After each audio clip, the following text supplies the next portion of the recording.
De Djignaki, il a été construit avec un partenariat extraordinaire. L'ambassade de France, la commune de Djignaki, l'ASDECOR et bien sûr l'ADD. Mais cette fois-ci, le poste de santé de Ebintine que nous sommes en train de construire, c'est sur fonds propre de la commune de Djignaki à hauteur de pratiquement de 40 millions. Et je viens d'ailleurs de visiter le chantier, il est pratiquement à 50%. Et nous espérons qu'après ce poste de santé, la commune pourra aussi entreprendre de construire d'autres postes de santé, en tout cas dans la commune de Djignaki, mais surtout de les équiper. Parce que ce que nous avons oublié de dire, c'est que non seulement on a construit le poste de santé, mais la commune s'est engagée à l'équiper entièrement. Donc vous l'aurez peut-être constaté quand on a fait les visites, vous avez vu que le matériel qui est là, c'est des matériels à la hauteur. Maintenant, le défi de chacun, c'est vraiment l'entretien, parce que ça ne sert à rien d'avoir un budget comme ça et de ne pas l'entretenir. Mais surtout que les populations aussi puissent accepter, venir se soigner dans le poste de santé. Ça c'est important, parce que quand même 68 millions mis dans le poste de santé, je pense qu'il faut que ça soit valorisé. Et nous pensons que l'appel a été entendu et que les populations pourront vraiment mettre le sien pour que justement ce défi de l'entretien puisse, disons, être relevé.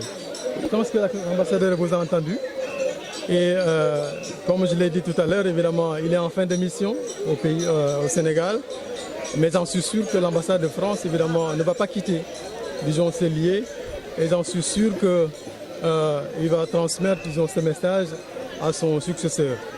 Et si l'ambassade de France veut bien nous accompagner, c'est avec beaucoup de plaisir que nous allons les orienter vers la zone des palmiers, pour aussi construire un poste de santé ou d'autres actions de dimension comme celle-là. Je suis très heureux d'avoir été invité par le maire de Djignaki pour venir ici voir ce magnifique poste de santé.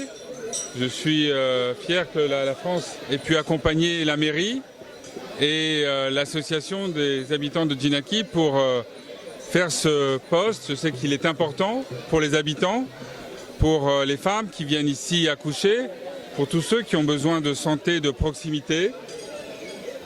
Je suis, à vrai dire, très touché aussi que la mairie de Djignaki ait souhaité donner mon nom à ce centre, à ce poste de santé. Ma mère l'est encore plus.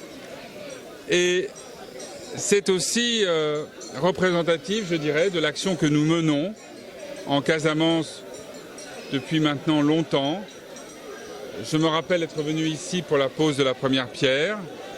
Je me rappelle être venu ici quelques jours après mon arrivée au Sénégal, demander qu'on lève les restrictions pour la venue des touristes au Sénégal, ce qui a été fait, demander qu'on relance le tourisme des Français, ce fut les 48 heures de relance du tourisme, demander qu'on aide l'État sénégalais dans ses programmes de transformation des abris provisoires en écoles, en dur, d'investir dans la santé maternelle et infantile, c'était à Sédio, d'investir dans l'irrigation, c'était à Vélingara, bref, d'accompagner les efforts de développement du Sénégal dans cette région de Casamance qui a souffert du conflit, qui a souffert et qui souffre encore de l'enclavement.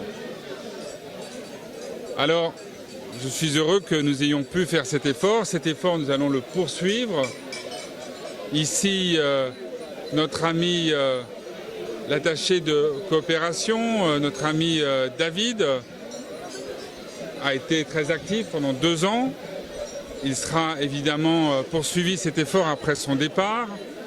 Le conseiller culturel, Laurent Pérez, va continuer à suivre très étroitement ces projets à partir de Dakar. Nous avons entendu les demandes formulées par la mairie qui souhaiterait, au-delà de ce poste, qu'il puisse être apporté des instruments d'échographie, une ambulance, un laboratoire. Nous verrons avec l'État sénégalais, avec le ministère de la Santé, ce qui est possible de faire.